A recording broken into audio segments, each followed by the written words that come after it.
Hey everyone, welcome to episode number 49 of the New Slang Podcast. I'm Thomas Mooney, and this week, I decided to go ahead and put this first one out as soon as possible. I know a lot of you have been anticipating this interview for a while. It's with one of my good old buddies, Red Shahan. I finally convinced him to sit down and do the podcast. He's just, it's kind of funny. Like, I don't know. He's not ever really been too much into the press side of things. But, like I told him, we'll just talk about music. Just pretend the mics aren't there. And it's just us talking about, the songs, you know. It's kind of funny because we talk about music all the damn time. But, sometimes when you put mics in front of people, they don't know what to do. But this was I think a really, really great episode. We talk a lot about his new album, Culberson County, the songs that are on it, what inspired those songs, you know, how they relate to Men and Coyotes. We talk a little bit about West Texas and the upbringing of living in small towns, the desolate America, if you will. As far as wide open country stuff, there's a few articles that are on there from last week. There should be a few more from this week coming up. Maybe a song premiere or two. And I think last week the big ones were a Casey Musgraves track by track song guide for her new album Golden Hour. I think it's a really great record. Basically what that means is that I listened to that record like 50 times and really kind of break it down, talk about who wrote on the record, and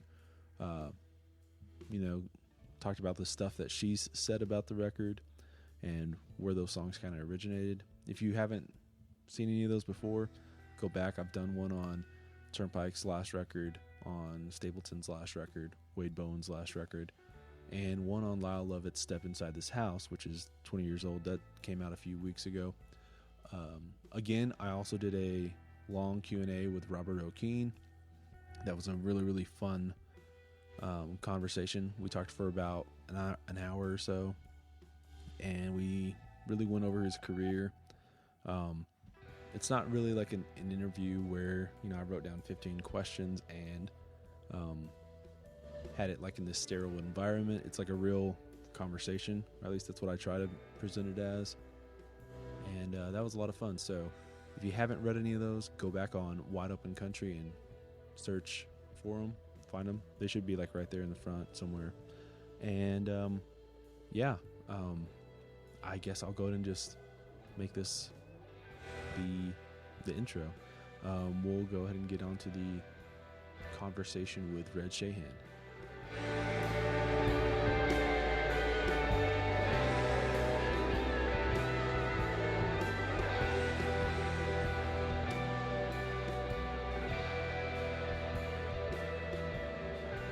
There it goes.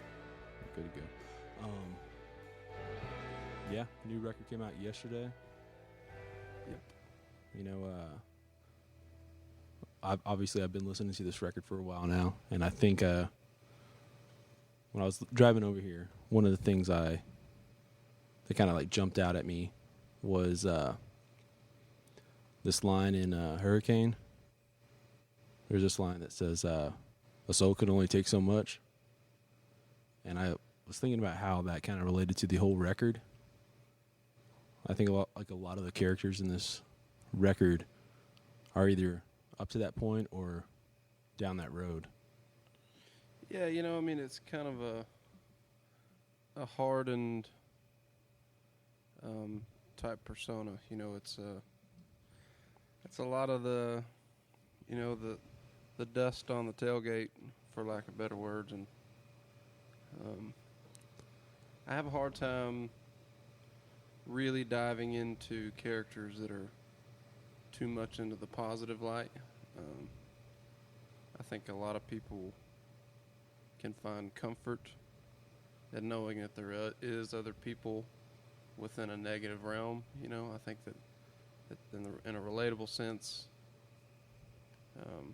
I think that they can latch onto that a little easier in their own time, in their own listening space, versus cheers and beers and relating to happy songs. And there's nothing wrong with that either.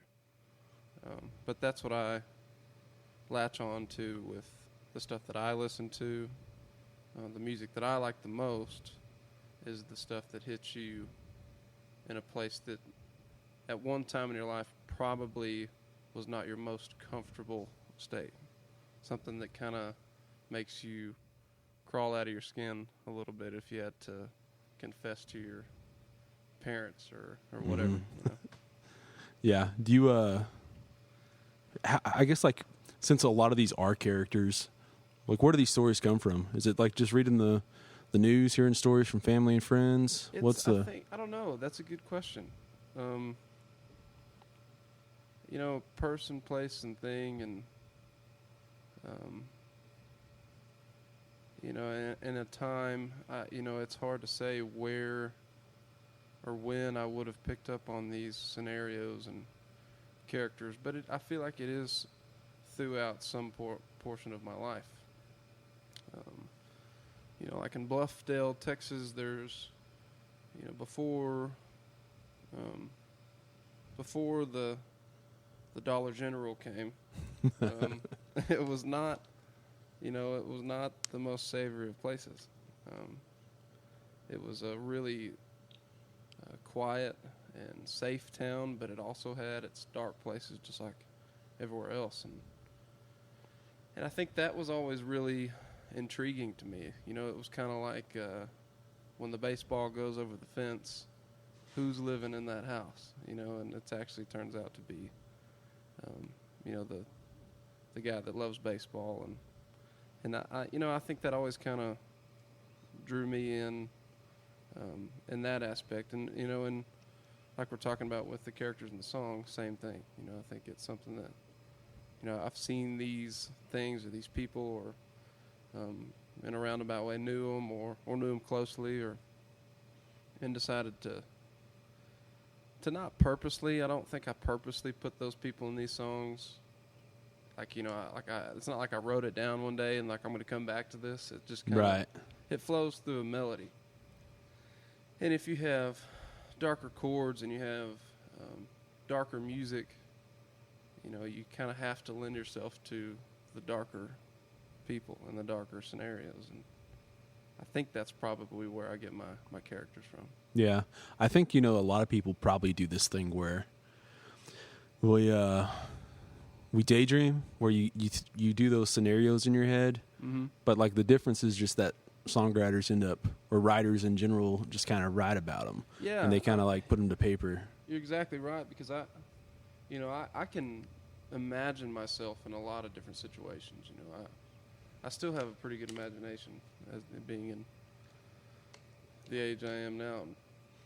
And I sometimes it gets me in trouble. A lot of times it gets me in trouble. But other times, I think it lends itself to songs and things like that can paint a picture for people. I hope it does anyways, but hopefully that's what it does. Yeah. Like the song Culberson County, it kind of captures that whole preservation kind of thing. The not just like protecting. I think you can relate it to a lot of things. You can talk about the place you're from, the town you're from, your that state of mind, the even just not littering, mm-hmm. in that kind of sense, like kind of thing. What do you think like you're trying to protect? What are you trying to? I've got a really big passion for nature, and it's not in the sense of wanting to go out and use a selfie stick and take a picture in front of a bunch of mountains. It's things that Right. I really appreciate, that I was taught growing up, and about conservation and wildlife, and appreciating the future generations that can enjoy it as well, because of people that have taken the time and the effort and the money and the headache and all that and put that together so that they can create hunting seasons. They can create national parks, Texas Parks and Wildlife. I mean, I could go, the list is endless. But the people that built those things are the ones that are really intriguing to me. And it's cool to know that people are always actively trying to take care of our wildlife and our land and our water sources. And what you're saying is, like, how does that tie into the song itself? And it's just something that I ultimately want to kind of coincide. I talked with my wife about this, and she's all for it, and I'm going to go ahead and say it on here so that it holds me to it. But I want to graduate from Texas Tech. It's something that when I was younger, I did not have a whole lot of interest in school. It was more how fast I can go, how many memories I can make, how many places I can see. And in turn, it helped me find what I want to do, and I want to graduate with my wildlife biology degree. And then I want to associate music with conservation. And whether it's, in-field studies, like before a sound check or after a sound check, it'd be much more constructive for me to go study the migratory bird population and why they're not nesting as much as they were 5 years ago versus showing up at a local bar and taking all the glittery shots I can take, And I just really want to constructively use my time as best as I can. And not to say that I won't still have a good time. That's always going to be me. But glittery shots are kind of your thing, right?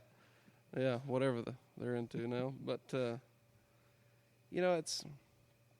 it's cool that so many people have latched on to Culberson County in a resilient sense. It's their song. It's their song that they can get away with, and something that they can plant themselves in their lonely place. And that's what I kind of want to equally do with, keep doing with music and with conservational efforts, and hopefully soon teaming up with, Texas Parks and Wildlife and whatever I can get my hands on, basically. Right. So. It's interesting that people have latched onto that song so strongly because, most of the time people have latched on to up-tempo kind of stuff, and that's such a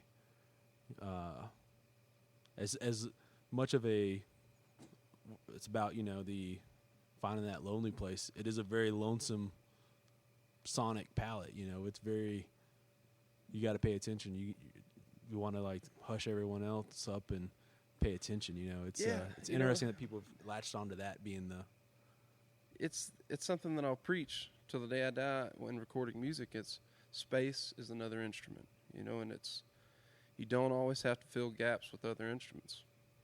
You can literally let a breath be a part of the song, and I think that's what really captures that lonely feeling. It's right. the like Men and Coyotes. The way that song starts is there's nothing but just if I can remember correctly, just a kick, and me playing the intro lick. And and it builds and builds and builds and goes a different place from there. But really, space is a cool not only vibe, but like I said, it feels like another kind of instrument that helps you kind of it gets transcendent. It can actually take you right to where you want to be. I feel like. Yeah, like that to me. Like the space thing. Being from Fort Stockton. There's been so few artists that I remember that I've heard that I thought, oh, that sounds like West Texas, and looking on the songs that I do say that about, it's because of the space. Because, like, I think up here, like around Lubbock, there's so much of the farming thing, right? So you got these big old strippers, these big old tractors and shit, and they got that rhythm to them. Mm-hmm. So like that kind of creates a rhythm that I think is fed into the way the Lubbock sound is. But out there, there's like nothing. There's no sound. Mm-hmm. You know, it's interesting. There's this article in Texas Music Magazine. This has to probably be 10 years ago. And like Jeff Tweedy of Wilco was out in Marfa, and he was playing out there, and he was jogging around downtown or something like that. And he said for the first time in years, he realized he could hear his own heartbeat as he was jogging, and that was something that was just foreign to him because he never really thought about it because living in Chicago and playing all these big cities, you don't have that space. Yeah, there's some times you can get out in some places to where it can be dark enough and you can be still enough to where you can literally hear a ringing in your ears. And that's something that comes from hyper focus, and it's literally you sitting there making a decision. Should I start the truck and tell everybody that I was running out of gas and I decided not to camp tonight, when you're really just terrified of being alone in the middle of nowhere? Right. Or, you stick it out and you can literally hear that ringing in your ears. I know exactly what that's from. You hear something, and then your imagination starts running, and so you're hyper focused on what could possibly be in the bushes. Yeah. But that only comes from places that are completely out of reach. Yeah, I remember as a kid, like we'd go camping, and we'd go down to like Fort Davis or Big Bend, and I went to summer camp in Fort Davis, and I remember like I was probably I guess about 7, 8, and we went out camping, and it was like the one night you go on Wednesdays you'd go out camping, and I remember waking up in the middle of the night and all the birds chirping and just being scared shitless and just like not wanting to like get up, but like being awake, and like no one else is awake around you, and then just being so terrified that you just don't move, and that's Yeah, that's a good thing though. I think everybody should realize how small they actually are whenever you get out in nature like that, and there's it's all from being uneducated, and you can hear stuff out in the woods, and you're like, that's definitely a Sasquatch. That's definitely going to come bang me over the head and take me back to camp. But it's it's just from years and years of being out there that you realize, like, oh, I know what that is. Just from hearing something in the dark. And then there's times you can't explain anything, and that's another great thing about being out in the lonely places. And, there was a time I decided I was going to camp. I don't remember how old I was. I wasn't very young. I think I was like 15 or so, and I was going to go camp by myself. And I drove out to our ranch that was out in Henrietta.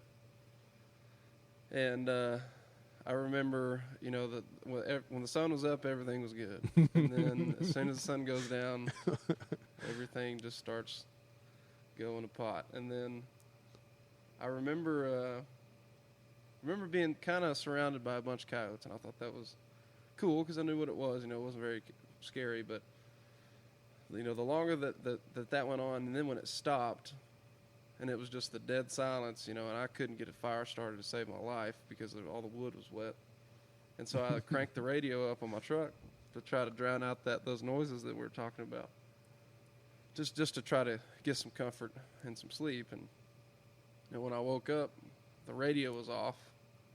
I had ran the battery out of my truck because I regret to admit I also left the headlights on because of being so terrified. And I had to call my dad to come get me. He was about an hour and a half away. Had to come jump my truck off so I could get out of there. But that was a pretty embarrassing moment. I don't think I've ever told anybody about that. Now you told tens. Yep, not embarrassed. The people who listen to this. I would have been then, though. I would never admitted to that. Yeah, the I don't know. How close was it? How close was Culberson County going to be called like Hudspeth County or? Man, I always wanted to use Culberson County. I say always. I think I was doing something about Van Horn, and I can't remember the Native American tribe that inhabited the Guadalupe Mountains. But I was writing something about that. I can't remember their name. We'll figure it out. But just Culberson County, like, and especially when you go out there, and if you're somebody like me that kind of likes to get lost. But something about that name really drew me in, and I saw that you wrote about the standards of like something county, or somewhere county. I think you just posted something about it. Well, on what? The norms. I think you were talking about The norms. I don't know. I can't remember what I read that you had posted. I think you're basically saying like, it would kind of be scoffed to look at Culberson County on paper and think like, is this just another artist in Texas, saying something about Culberson County? Or maybe I read it wrong. Maybe I I don't know if that was me. I don't know. I don't know where I read that. But so Culberson County.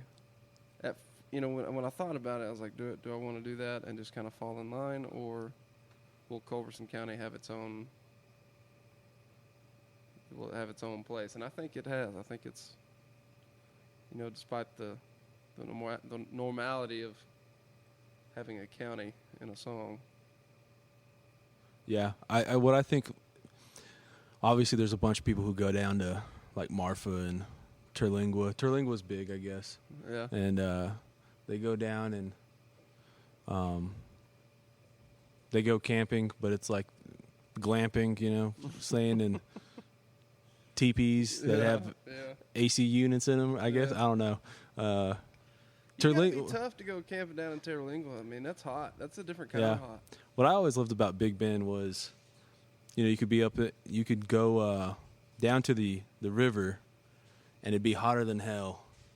Like, you're just sweating your ass off. And then just 40 minutes up into like the Chisos Mountains, and it'd be 60 degrees and nice and cool, and you got that breeze, and it's nice and just temperate. I always loved that aspect of being down there, just being 40 minutes away from sweltering heat or just nice weather. Yeah, that's something that I've always liked about in West Texas is at night you can at least escape the heat for a while and kind of let the breeze do its thing. Out here, the further you go east, it's that muggy, nasty heat. Yeah, I guess what I had said was like how Culberson was kind of like the most desolate of the 9 Trans-Pecos. Oh, okay. Yeah, that's what I was talking. I just looked it up. I was like, did I say something really, really awesome? Words are hard for me sometimes. Well, I mean, it kind of is though. It's like not words, but like being from like Pecos County, or if you go down to like Presidio County, or up to like even Ector County, if you want to include Odessa, those areas are harsh, but they're still inhabited. But like the further west you get, like until El Paso, there's nothing out there except for I-10 and a couple of towns. The coolest people, the people that live out there that decided to plant roots, are some of the coolest people we meet too. Yeah, well, I think a lot of those areas like that, they always say it about Alaska, is like if you go up to Alaska, it's because you're running from something you didn't fit anywhere else, right? So that's true. That's really true. I guess like last time we talked about the resilience in those people. Mm-hmm. You got to really want to live out there. It's not just something that you up and decide and like I'm going to move to, Van Horn, Texas. Yeah. And have a good time. Yeah. There used to be a truck stop there. I don't know if there still is, but there used to be a truck stop that had painted on the side, diesel fried chicken. And obviously they meant just diesel and fried chicken, but Yeah. diesel fried chicken. And always put that image in your head going, Have to try that. well, shit, man. It's going to be a Food Network show. Yeah. It's going to be a long drive to El Paso if I don't eat this diesel fried chicken. Exactly. Then there used to be a truck stop out probably about an hour and a half outside of El Paso that was like a tiger truck stop that had some tigers in it. And I just I remember going in with my dad. We stopped there one time and saw those tigers in those cages, and it was like, I felt so fucking bad that these damn tigers were, caged up in these damn, I guess, they had a top to them, but it was still like hotter than hell. And I'm like, man, y'all shouldn't be allowed to own these damn things out here. Yeah, that's. I feel like a circus animal sometimes myself, but yeah, no, I agree. It's something that people don't realize that they're buying into. With that kind of stuff. Right. With show animals and exotic animals like that get put up in circuses or whatever, or even in zoos, and I feel like it is educating people about certain things, but those are also living creatures, and something that once was able to go from one end of the jungle to the other and not think twice about it, and then they're in an 8x8 cage. Yeah. For the rest of their life. I could go down a rabbit hole of just the animals that are bad examples of animals being kept in West Texas. Like Pecos had a zoo. Yeah. That had a bear in it, and that was like the most depressing looking bear. I bet. Yeah. Free zoo, but it's Bears like don't belong in Pecos. Like what's funny is like always growing up thinking Pecos was like the worst town. Yeah. In America. Like I don't know I haven't why. spent much time in Pecos. Been through it. Yeah. It's not too bad, I guess. I mean, my grandpa was a veterinarian, so he knew all the veterinarians in the area after. So we'd always, when my grandfather passed away in the late 90s, we would always go to Pecos to that veterinarian up there, Dr. Box. Dr. Box. Yeah, he That sounds like a veterinarian. one time, our dogs got the bad end of a porcupine, and Is there a good end? exactly, and we had to take them over there, and it was one of those like we called over there and told them what happened. There was a couple dogs with fucking spikes all out, and they all I did was put them to sleep and then grab out a pair of needle nose pliers and start going to work. Yeah. It's a good thing we don't think with our noses for most of what we do. Yeah. Going back to this record though, like your mom sings on Memphis. How special was that for you to? That was really special. She kind of she didn't like build the framework for the way I sing, but she, I would, when I can't remember when I started thinking about writing songs, it was about 16 or 17. And I would play her something, she'd be like, yeah, you might want to go back and try that again. And she was that type of mom, which is great. I really appreciate that. She's not the type to give trophies where trophies aren't due. And, I guess she kind of helped me hear tones and and pitches and things, and she was never really trained in vocals or anything like that, but she had a really good knack for it. She sang in church, and she still is a great singer. And for her, and when I asked her to come sing on it, she was like, I don't know, and and I was like, it's no different than singing in the shower. Just I'll send you the song and you learn the parts. And she came in and knocked it out, I think in 2 or 3 takes, and it's funny, like Grant Wilburn and Matthew Smith and those guys that were in the studio that day, I think probably deep down in their mind, they were like, why do we have to allow Red's mom to come in and sing on this record? Let's just get this over with. And then she sang, and I think they knew that she was going to be good, but not as good as she was, you know. And it's cool to really hear harmony vocals from, you know, people that are family. You know, I think there's something special whenever, you know, literally she birthed me, and now we're singing together. You know, I think that's something that was really special to her, really special to me, for sure. Yeah, because, you know, it's always easy to go, oh, this needs harmonies. Let's go call up. Yeah. Now we know. You know, if we ever need a discount harmony singer that's a top notch, yeah, all I got to do is go mow her yard, I guess. I don't know. You're gonna start finding her on other people's records now. Yeah, I'm like, Mom, cheating on us. It's only one mom. You can't be baking them cookies. Yeah. How important has it been, those dudes help creating the ambiance, the sound, the sonic palette, if you will? Single-handedly the most important thing that's ever happened in my career. Grant Wilburn, Matthew Smith, Elijah Ford,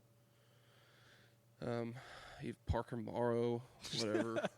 All those guys. You know, Chris Connie, he's playing keys now. Everybody has an integral part, and Brandon Adams has just jumped on board with us as a TM, and also being able to open and play acoustic and get his music out there and in places that may not have been before. You know, Brandon is so talented that it was a hard conversation for me, because I just didn't want to be that guy that, you know, asked somebody of his caliber, what I hold him to help us. But he wants to help us because he believes in it so much, and it also gives him a chance to make new relationships, and everybody wins. You know, everybody cares about each other. You know, it's all a very group effort. But as you know, as for the record sonically, for what Grant Wilburn and Matthew Smith and Elijah Ford have done, is really opened my eyes to how easy you can really make things happen and sound really good. You know, it doesn't have to be this huge $1 million studio with this millions of dollars of equipment. It starts with a song, and it starts with an idea. Mm-hmm. And then all you have to do from there is trust in the people that are leading you along, and that's what Matthew from the beginning asked me to do. He's like, just trust us, and we'll take care of you, and we'll make sure everything is the best that we can lend ourselves to your music. And it was a match made in heaven, you know, and it's something that I didn't know that I was so inclined to wanting to do, but after hearing it back for the first time, you know, with Men and Coyotes, it was like, I get it. I totally get it now, you know. Yeah. This is one of those stories where people don't even, probably never heard, but, you know, that when you first were wanting to put out that first record, you had contacted me about, hey, let's start trying to do a Kickstarter.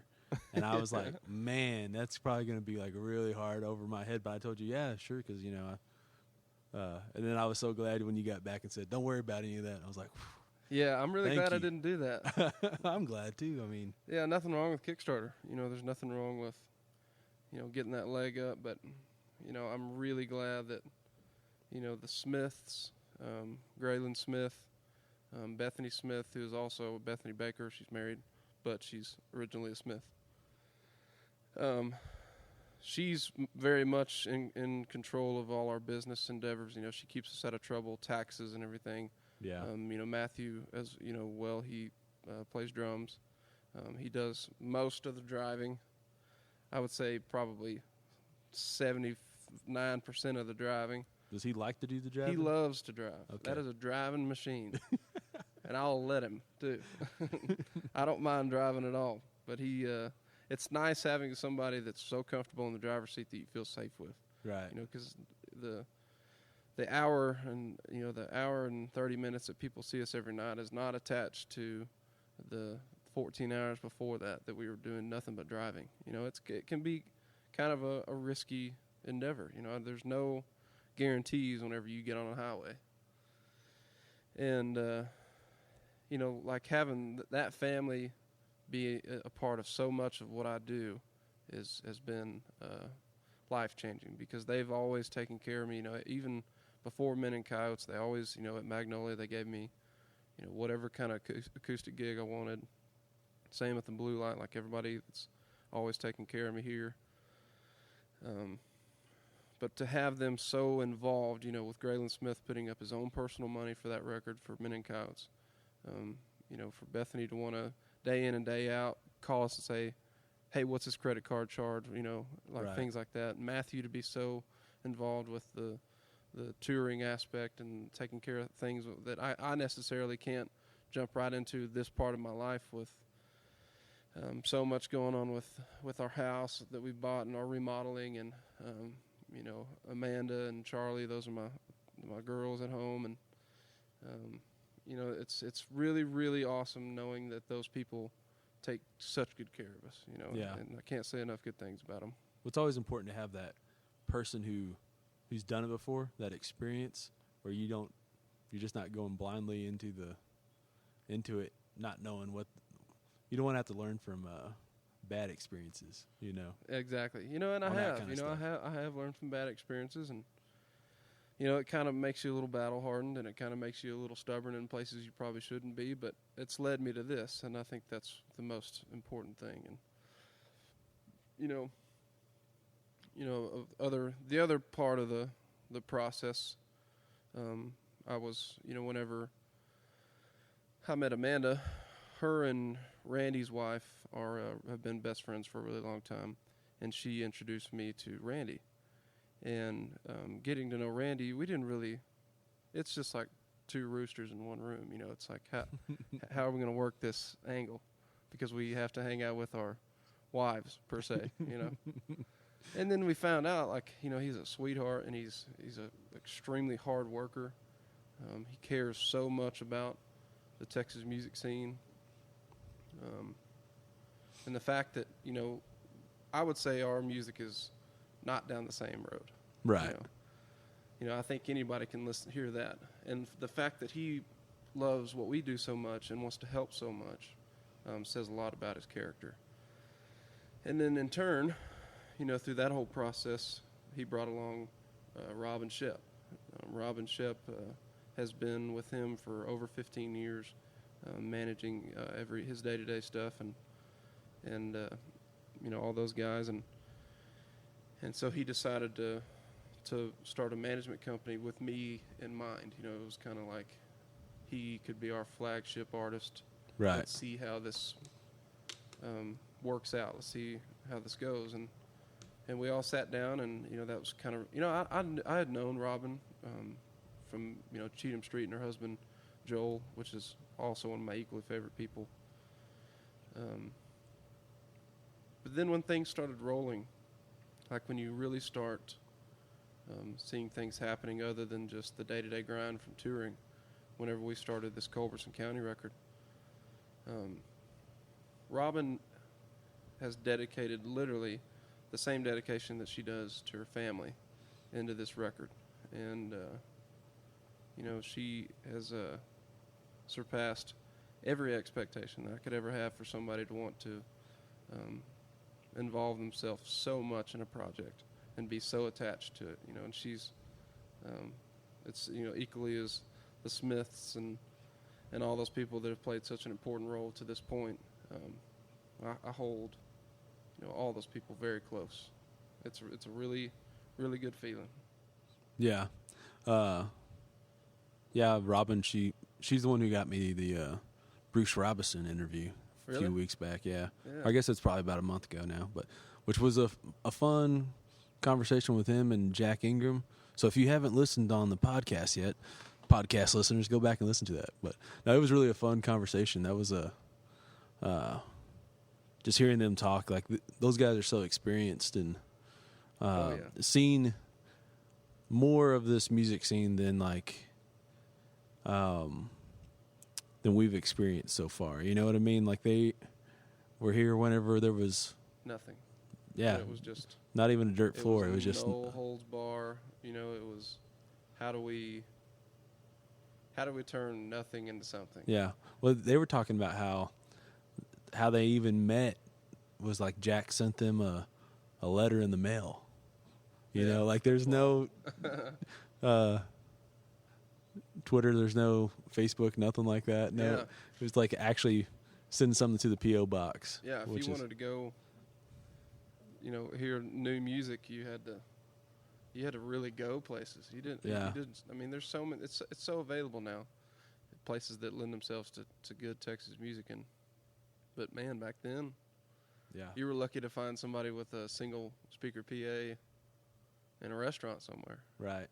Yeah. The one of the things that Bruce had said that I've been thinking about is like just like all his favorite music, he's come to realize is all just regional. It's all regional music. It's all the Muscle Shoals sound, the Lubbock sound, the music down in the hill country, right? The stuff out of Laurel Canyon in Los Angeles.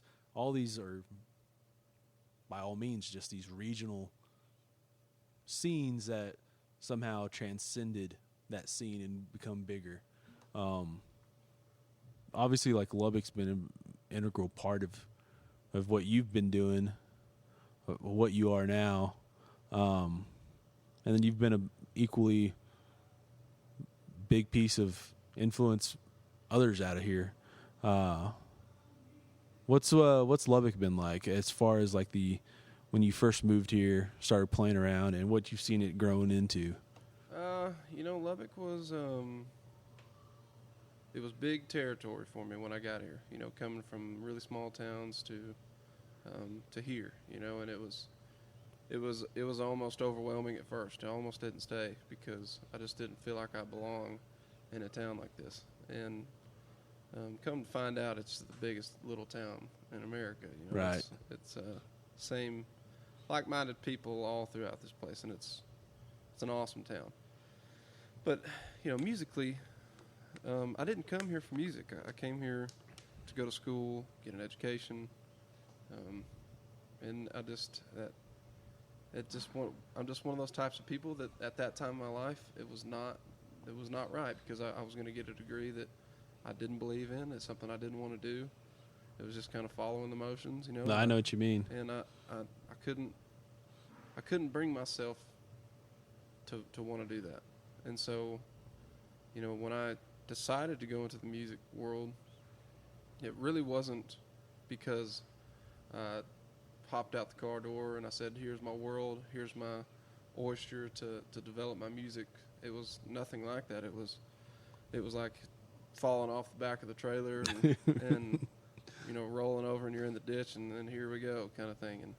And so I didn't really have the best intentions starting out because I just didn't know anybody. I didn't know where to start. I didn't know how to even approach somebody with a guitar. I didn't even know how to, what the etiquette was to sign up for an open mic night.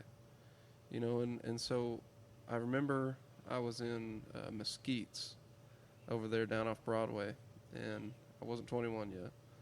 And there were these two guys playing underneath that tree, the tree that grows through the middle of that place. And one of them was Brandon Adams, and I can't remember the other fellow's name, but Brandon Adams was in there playing. And I remember walking up and just, I don't know where I got the gumption to ask, but I asked, did you care if I play a couple songs? And he's like, absolutely. That was his chance to go to the bar and get away. And I sat down and played a few songs, and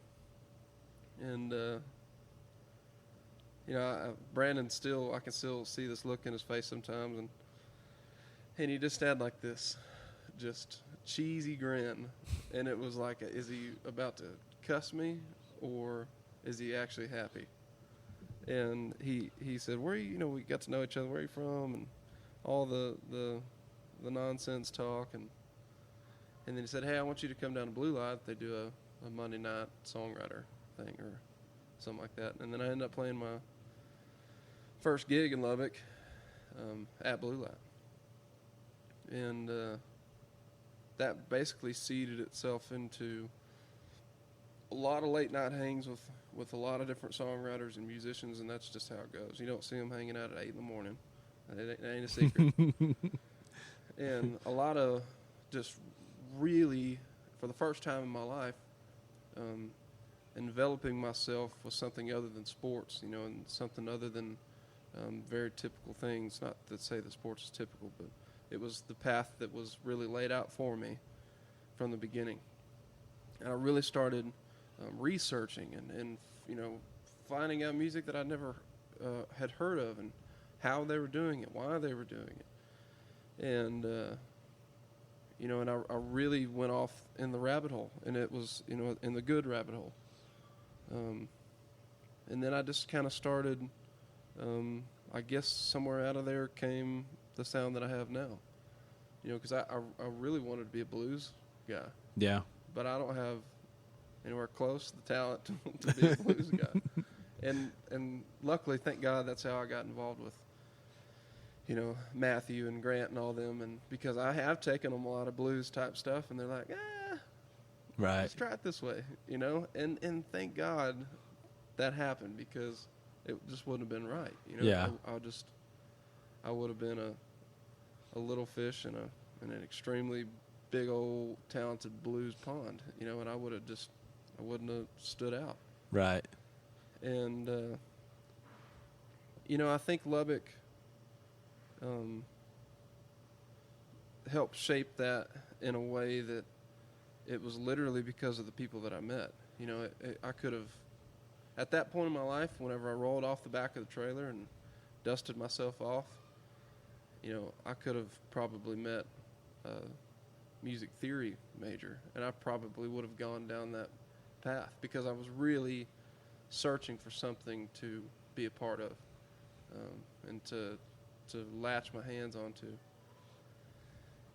And, you know, over the course of, I guess, you know, what year is it, 2018? Yeah. So I got here in 2009. Wow, so 9 years since I've been in Lubbock, or when I started living, and since I've since moved. But, you know, looking back, it's definitely something in the water here. I think it's something that it has a very lost and found type attitude. You know, it's something that I feel like Lubbock goes through periods where it's starving for music, and then it goes through periods where it's just saturated with so much talent. And I think it'll always do that. I think that's what the beautiful side of it is that those people that are so talented, they go away and they use their talent, Mm-hmm. and they take it to the people. And there's nothing wrong with staying in Lubbock and being a musician here. I actually, you know, I think that's a heck of a way to make a living here too. But, you know, it's almost like it's like a nursery for really great things that are about to hatch. You know, and I think it all comes, like I said, it all comes from the people that really care so much, like yourself, the Blue Light, you know, the fact that this place gets packed out with X amount of people on, you know, 4 or 5 nights a week, you know, all coming to listen to live music. Yeah. It's still kind of a foreign thought, you know. If you really think about that, Yeah. it's kind of blows your mind that that's happening on such a regular basis, you know. And it's a lot of times during the week they don't know who they're going to go see. They don't even know who's going to be on stage, even with the social media that's right at their hands. Yeah. They'd still go to a bar because they love the place, they love the staff, and then they know they're going to get good music. Or they see the name and don't know who it is. And they don't know You know who what I it mean? is. That kind of thing. And they want to hear it. Instead of, you know, like we talked earlier, instead of going and listening to their stuff off Spotify, they just walk through the door and pay the cover and come listen. Yeah. And that's Lubbock to me. You know? Yeah. I think a lot of that has to do with now it can be there's a bad side to this too, but I think that like modern Lubbock, as far as like the last 15 years or so much of the music has been built around like a dive bar circuit. You kind of like cut your teeth in these places where either people don't care or it's it's at least a place where it's not a venue. You know what I mean? Like a lot of places around here, and I think a lot of that has to do with Brandon Adams.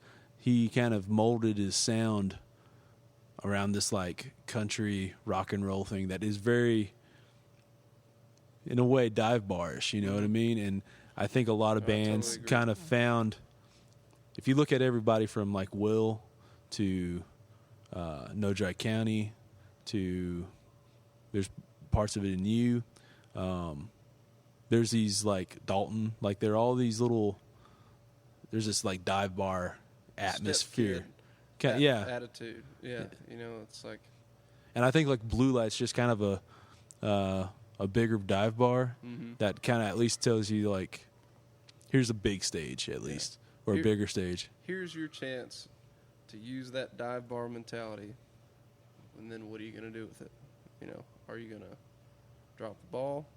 Yeah. Or are you going to be a professional? Because at the end of the day, you know, you have to have a certain sense of professionalism, or nobody's going to want to work with you. No, Yeah. You're not going to have the opportunity to have a big team. You're going to have a bunch of babysitters, and you're going to get robbed. You're going to get treated like a child, you know. And I think that's another part of this place that helps so much is that it gives you the tools to decide where you want to take your career. You know, you can hone in on an audience out of this place. You can keep your horizons broad if you want, but it's what you do with it whenever you leave Lubbock that teaches you, because I guarantee you every single one of them have all sought these challenges and seen the same things that we've all seen, is that you can be famous in Lubbock. You can be a huge deal in Lubbock. Yeah. But you go an hour down the road and nobody's going to know who you are. Right. And that's the most humbling thing. When I remember traveling out of here, you know, we could play a Tuesday here and it'd be packed. You know, people be breaking beer bottles and sweating everywhere, and it'd be just like you're a rock star. And then you go to a Friday gig in, you know, Dallas or Fort Worth thinking that buzz is going to be there too. You're absolutely wrong. Yeah. You get there and there's 5 people and 3 of them want you to stop playing. Right.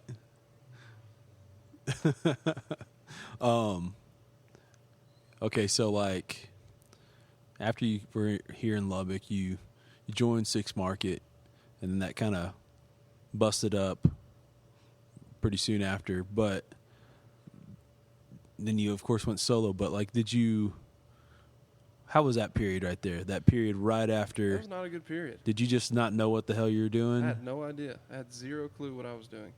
You know, I jumped on with those guys because it was my opportunity to get out of Lubbock and be a part of something that was bigger than myself. You know, I got to a point to where I did not know what I was wanting from music. You know, I didn't know if it was something that I inevitably was going to keep doing. And that was my way to kind of regenerate my creative side and the camaraderie of those guys. And so I got there, and you know, things were rolling and we were doing really good, and I think I always knew deep down that ultimately I didn't want to be a keys player. And I wouldn't even call myself a keys player. I would say I'm like I can find that one note that sounds good, and then the rest of it Josh Serrato will show me how to do. And you know, whenever that fizzled out, that was really kind of my pure existence at that time.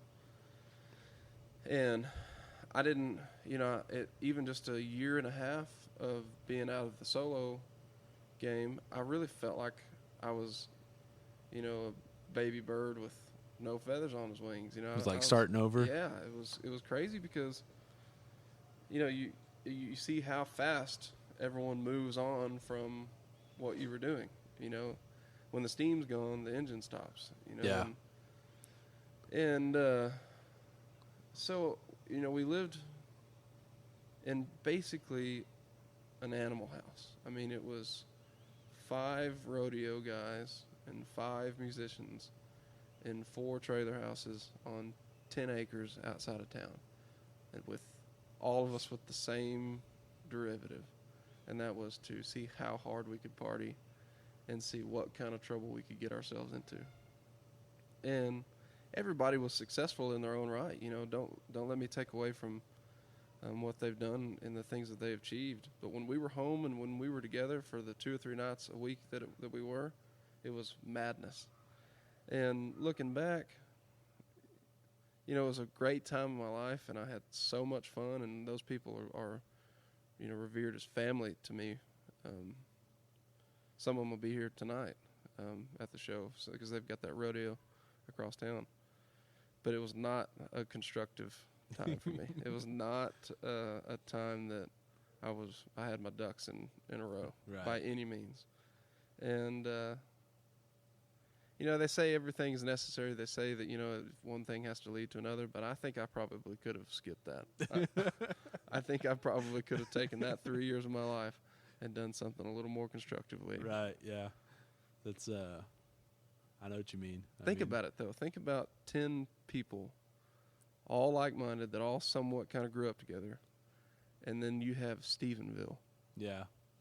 You know, there's nothing to do in Stephenville. We're not going to go buy a bunch of popcorn and go to a movie because there isn't a movie theater, for one. And I don't know, there was back in the day. There may not be now, but you know, it's funny to look at me now, you know, with, you know, a mortgage, remodeling a house, putting out a second record, a woman that I love dearly. We have a child together. You know, all these things that are just kind of rolling from getting away from that type of mentality. You know, and that's what I mean. Like, what if I would have knuckled down and started my career earlier? You know, and that's really literally what it is. You know, I just was delaying my career and the professionalism that I knew I had in me. Right. I just didn't want to. You know, I just really wanted to break stuff for as long as I could at that time. But I'm glad. I mean, I'm not gonna say that I'm not glad it happened. Yeah. But you know, I still sometimes get myself in trouble and make excuses and like, hey, all the guys are meeting up in Stephenville, and then I get myself in trouble and am reminded of why I don't need to ever go back to that state of life. For sure. Yeah. You've written a whole lot of rodeo songs that you could at least go, or maybe like not even necessarily songs that you go, oh, that's about the rodeo, but you could apply it to. Yeah. What is it about that kind of culture that I just always wanted to be a part individuals? Of that. Yeah, I just always wanted to be a rodeo cowboy so bad, but my stature being 6'4", 235 pounds, you know, I'm a big dude. And so there goes bull riding, there goes bronc riding. Right. You know, I mean, I could probably run some barrels, but that would be weird. You know, so the only thing I could really do is team rope and bulldog. And I didn't have the means to buy a horse whenever I was in Snyder to do any sort of roping. But typically people kind of mount each other out with bulldogging horses, and so I was able to kind of jump on some practice horses and some less than savory animals that people kind of had tied up to the trailers in dark places, and you know, that was another one of those times that I should have figured something out. I should have done a little more with my time, but I was decent at it. You know, I could somewhat hang with, you know, the good ones, and you know, the only thing that kept me from really doing anything with that is just the whole process of buying a trailer, buying a horse. You know, right. The whole lineage of those guys that have, you know, they acquire stuff throughout their lives, and that to at least get started. You know, right. I would be starting from scratch. Exactly. And I didn't have the money to do that. You know, I didn't have 2 nickels to rope together back then. And you know, so I'm glad that I chose to not bury my head in the sand with that. And that's when I moved to Lubbock and started all this. Yeah. a lot of those dudes, yeah, it's the lineage kind of thing. It's the you're kind of born into it. Got a lot of family who's done it, you know, that kind of thing. Like if you just look at like Ross Cooper, right? Mm-hmm. His record, and the only reason I say Ross because obviously his dad was rodeo guy, Bud? Yeah. and Ross All the did some Coopers are rodeo. good people. And then his record, you know, is real. It's a real like cowboy record. Have you listened to it much? No, I haven't listened to much of it, but I'm glad that he's doing that because, you know, Ross is talented, and I think just like the rest of us, we all kind of go off on tangents, you know, and we think that we want something, but what we want is right under our noses. And I think he's found it. I think he's right where he needs to be, and I'm happy for him. Yeah, I think there's a like by no means am I, you know, rodeo dude or cowboy or nothing like that, but I think like you can see that you can sense the authenticity in a lot of that, where if you listen to other people's quote rodeo songs or whatever cowboy songs, you go, well, that's not really how. It's like no, That's not how that goes. no. It's like Yeah, man, you're right. You know, it's I would not call, you know, me as a firsthand experience because all of my experiences basically have been written around, you know, like Dean Wadsworth, Jacobs Crawley, Sterling Crawley, and a long list of other guys that I've basically grown up around. And so my secondhand experience is tied into a firsthand type song. Yeah. And, you know, Ross has got that firsthand experience, and I think that's what is definitely why I said I think he's found it where he needs to be because, you know, there's nothing like telling a story in music about something you actually know, you know, and I think I'm glad that that's what he's choosing to do. Yeah. I know a lot of people kind of get hung up on the authentic thing. A lot of people think that that's not necessarily important, singing what you know, but I still think that, you know, it plays a part in what makes good art. You know, a little bit of authenticity goes a long way. Absolutely. You know. And, you know, there's two different types of fraternities. You know, there's rodeo and then there's actually the ranch cowboys. And right, yeah. Somehow we've managed to appeal to both crowds, you know, and I would never, in my most outrageous mind, say that I'm cowboy, by no means, because, you know, I know some real cowboys, and those guys are untouchable, you know, and they would never say that. They would never even admit to it. But that's what makes them cowboy, you know, and that's what makes them the whole sense of the word. Right. And like you were saying, you know, the authenticity, you know, there's a lot of, you know, kind of tongue-in-cheek conversations about rodeo, and then rodeo about ranch cowboys, and, you know, what the authenticity really, where it lies, and, you know, all those kind of things that are, at the end of the day, it's silly. It's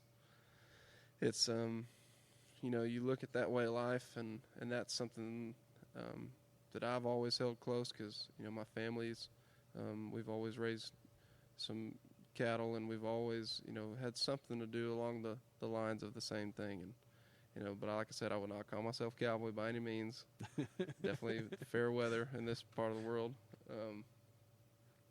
But it's, you know, it's cool to see how that group of rodeo cowboys lives the same life that we live with music, you know, the traveling and the desperation at times, you know, and it's literally you versus whatever you set out to be against, because you have to build your own path, you know, like rodeos aren't going to come to you, you know, you have to go and you have to perform or you don't get paid, you know, and so that, I think that's why those guys, we get along so well because, you know, we can sit and tell stories for days of the things, you know, in our short time on this earth that we've experienced. And, you know, I think that's why we have always gravitated toward each other for so long. Yeah. What are you, going back to the record, like, what, how many songs did you get ready or think that could have been on this record? because I know, like, obviously, you're the record's 12 songs long, but remember you sent me 14 the first time. But like, how many songs even over that were even in the running of being I think a we whittled it down record? from 27. It's crazy to think of what I've done with the other 15. Yeah. Where'd those go? Right. Yeah. We're searching for material some nights, and yeah, that's pretty wild to think that those are somewhere else, forgotten. Yeah. That's the thing about, like, especially like the Nashville guys, like if you come up through like a Nashville kind of state of mind, and I'm talking with Ross too, since when he moved up there, he said for this record, he was wanting to get 100 songs written and then go from, like, he wanted to hit the 100 mark and then choose from there. And he said he ended up getting like around 70 something, which is still a fucking ton, right? But like, a lot of dudes around here come from the other side of the coin, where it's more of well, I've written 12, let's go record those 12.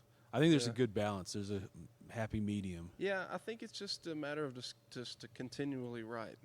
Never set yourself up for failure because you didn't meet a quota. Right. Even if you're thinking that you want to put a record out every year, you're kind of setting yourself up for failure because you have to meet a deadline. In my opinion, I just want to keep writing until it's time to put out another record, whenever that time may be. I didn't ever foresee myself going 3 years from Men and Coyotes until now. Yeah. But the life of the record allowed it to. There's people that have been desperate for more music from us, but at the same time, like, I'm still breaking into new grounds, every week that we're out and not playing in the same areas. Yeah. And the record still sells really well. It's still selling every month, and really, extraordinary numbers that I did not ever foresee happening either. But it's, if we look at the trends, it's overseas. It's everywhere. It's everywhere you can imagine that you didn't even think music probably even played. It's getting bought, and that's a really cool feeling to know that that we're putting out music that feels like it can stand the test of time. Like it's actually doing. I'm not lying. It's doing better now, 3 years later, than it was the first couple months that we put it out. And that's just crazy to think. I know I saw some dude on Twitter saying, I discovered Men and Coyotes 2 weeks ago, so this is like a added bonus right now. Just I got 2 records out.